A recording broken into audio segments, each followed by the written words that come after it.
not really let my scoring affect my defense or my rebounding or anything like that. In the past few games, I think I've only had like 3 or 4 rebounds every game, so that was really the main thing I focused on, was trying to rebound the basketball today and get my. Once I would say around the 8-minute mark, I started realizing that all 5 guys were converging on me, so kind of get my teammates the ball. Was it nerves, or was there a reason you think maybe the shot wasn't falling? No, I don't think it was nerves. I really didn't think I held my follow through at all, pretty much.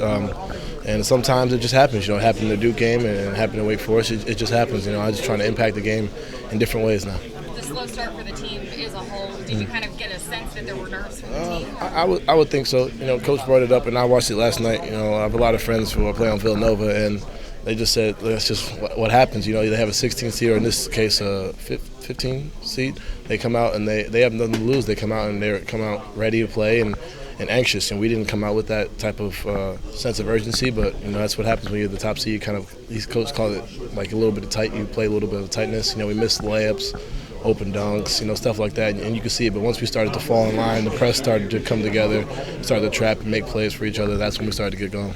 When a shot finally did fall, you gave a little fist pump on that one. Yeah, it felt good to kind of let that first one get in, and it's a big moment. We got the steal. I was trying to throw the lob to Dang, but he kind of came out on me. So I'm just happy it went in and just kept playing from there.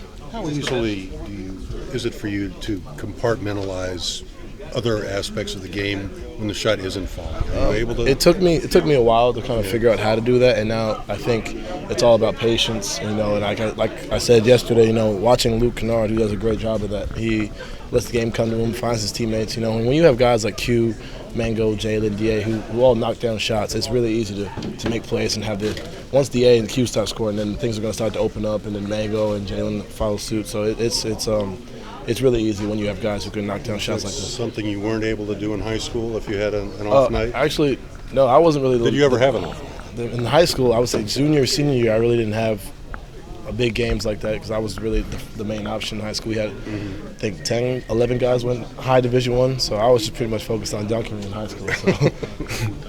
How important was what Mango was out there, somebody who had some experience in games like this? Having that veteran leadership out there is you can never have too much of that, and the fact that he was out there, he was talking to us throughout the entire game.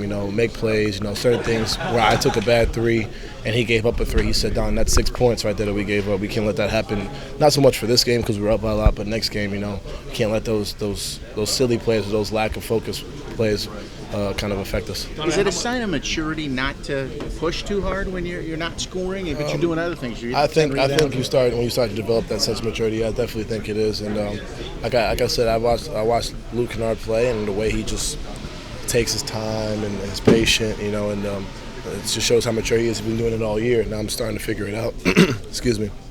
And just put emphasis on everything but scoring and let the game come to me. Was that start nerves, do you think, for you guys?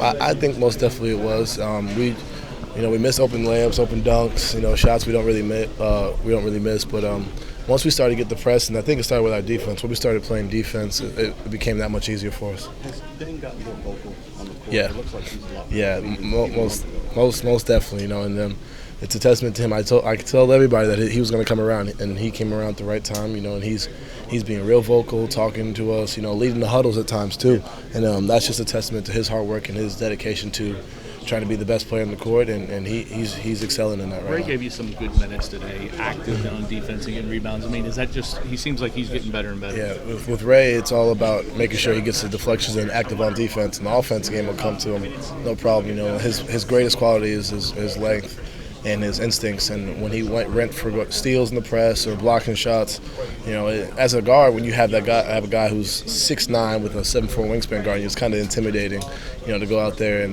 kind of go against him. So definitely his length he used that well, and I'm real proud of him. Donovan, how would you kind of just sum up this performance from you guys as a team? A good one. We could definitely be better in different aspects. We let one guy have 30 points, and obviously that's not a good thing, but we definitely can improve in certain aspects. For most of our first tournament game, like this is pretty much I'd say more than half of us, it was pretty much our first tournament game. So the fact that we came out there and did well and came out and played that way in the second half, I'm real proud of us, and we can only go up from here. Early in the year, if you had an